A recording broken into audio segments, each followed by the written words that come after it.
Hello everybody and welcome, my name is Foreign, and today I'm going to be doing something a little bit differently. I'm actually going to inform you guys of the patch update that is coming out for Black Ops 2. Something that I want to start doing more, and I want to start actually kind of teaching you guys how to play different maps and stuff like that more, so you guys will see that coming very soon on my channel. So let's just jump right into it. So first off, they are adding a new feature.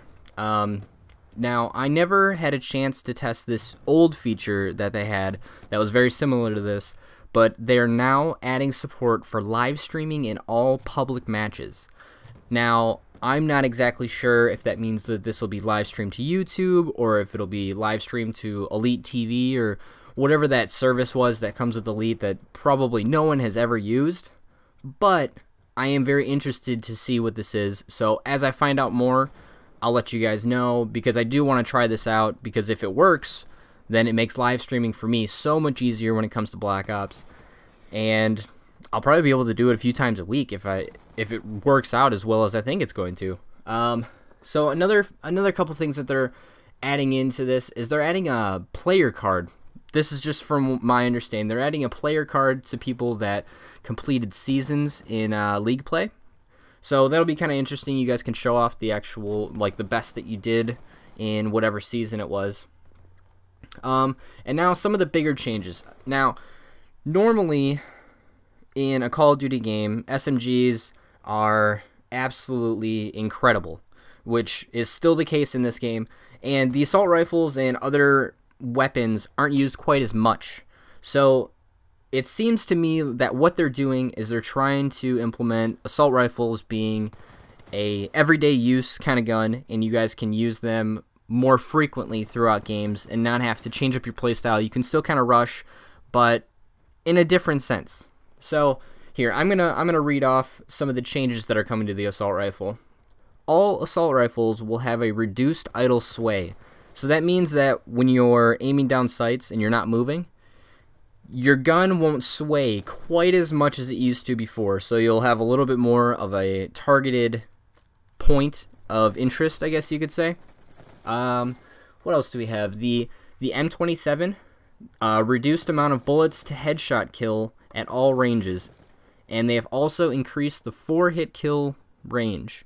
So basically what this means is either they adjusted the multiplier for when you hit someone in the head, or they might have actually just reduced the number that it takes to actually kill someone with a headshot. So I think before it was about a three shot headshot kill. I think it was 3 shots to the head is a kill.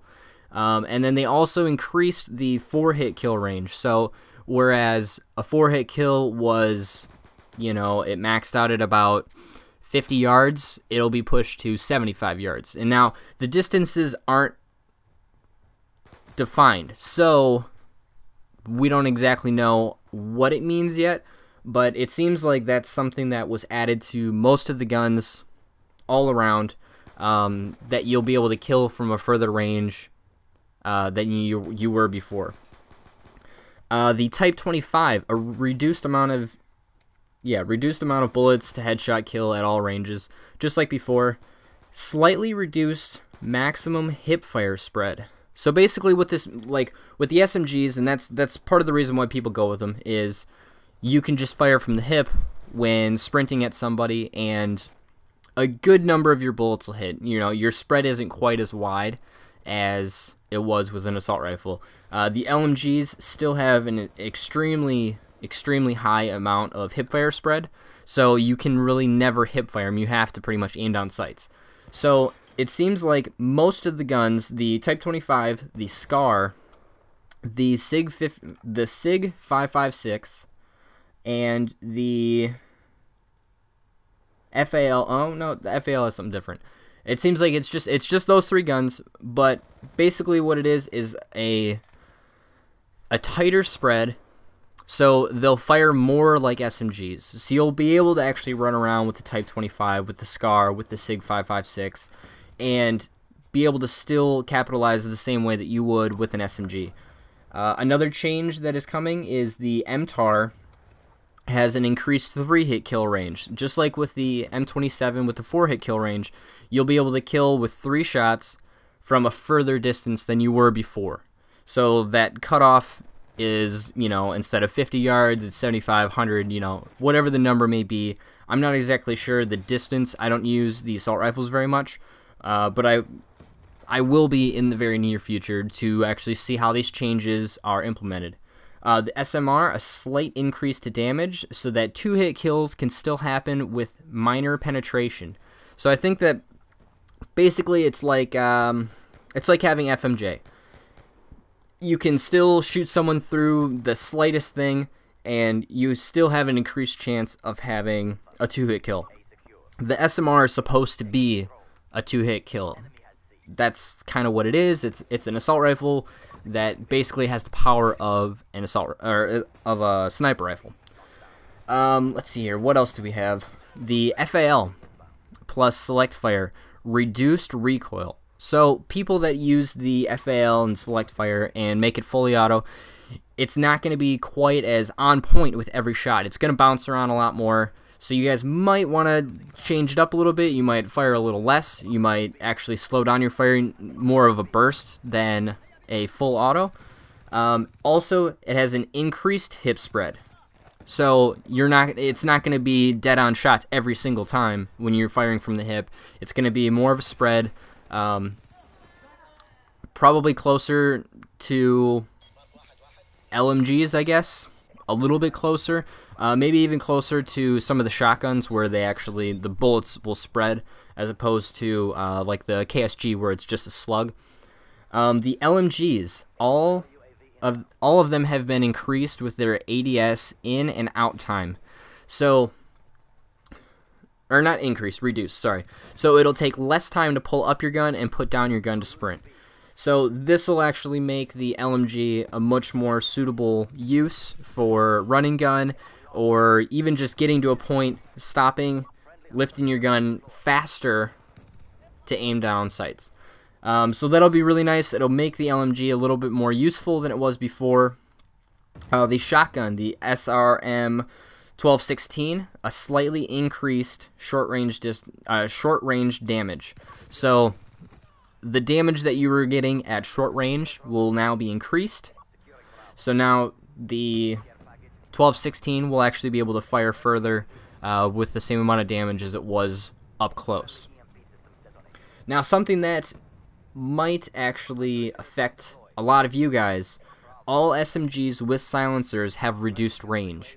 Now, it doesn't mean that you will not be able to kill someone from a long distance, but that normal person that was a 4-hit kill before might actually be, you know, a 5 to 6-hit kill. So it will take a lot more at an increased range to kill someone with a silencer. If you're up close, the damage has not been dropped off. It just drops off once it's further away. The pistols, the Executioner has an increased medium fire damage.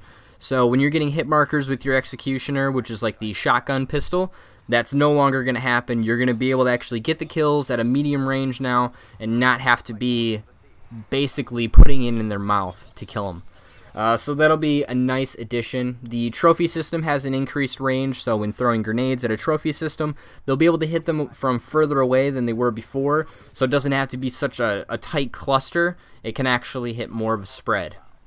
For the perks, hardwired. Players with hardwired are now completely unaffected by EMPs.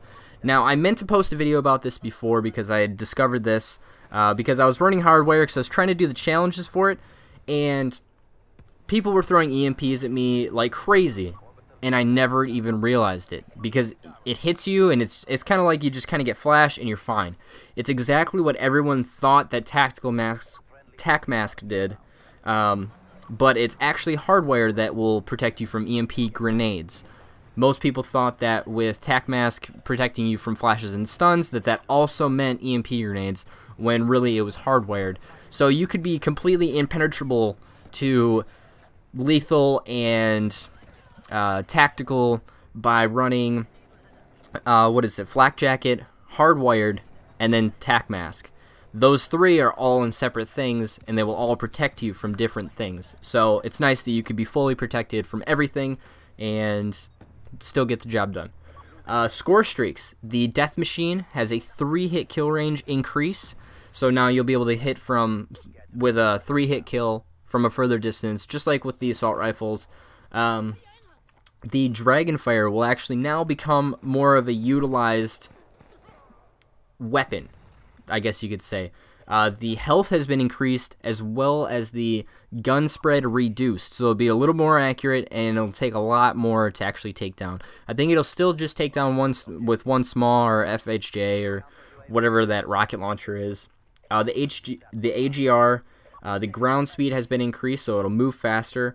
Reduced machine gun close range damage. So when you're close to somebody with the machine gun, you will not be able to kill them as fast as you were from a longer distance. So killing people from a distance is still a viable thing. Sorry about that. The Warthog, a reduced missile delay. Now, I don't use the Warthog, and I don't see the Warthog being used much against me, so it's hard to judge what that actually is going to mean. If it means that when it's coming in and you hear it buzz overhead, if it's going to be a delay as to when the actual missiles hit the ground and kill you, or what, I still don't know, and I won't know until I actually run the Warthog, which probably won't be for a while because I'm not a big fan of it. The Lodestar has a reduced missile speed and attack radius, or AOE.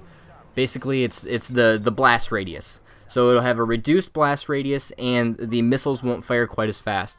The Lodestar already takes 3 hits to take down, so you can just rain hell on people with that thing, and no one will have a chance in hell to take you down. The Swarm has a respawn delay increased. So what I think that means, and I haven't run the Swarm, so I'm not exactly sure, I think that what it means is that it won't target people that spawn immediately, and it will actually increase the time that it takes for them to target somebody that just spawned in. Now, that's just what I think. I'm not 100%. Anyways, I hope that you guys enjoyed this. Hopefully you guys find this information useful, and it will actually benefit you and your gameplay style, however it may be. A link will be in the description on where you can find all the update information so that you guys can actually see it for yourself if you'd like to read more about it. There's a ton of just minor things that were increased, UI fixes, people doing challenges, that sort of thing. Things that are more minuscule and not large picture, like score streaks and gun changes. So anyways, I hope you guys enjoyed, and I will talk to you guys later. Bye.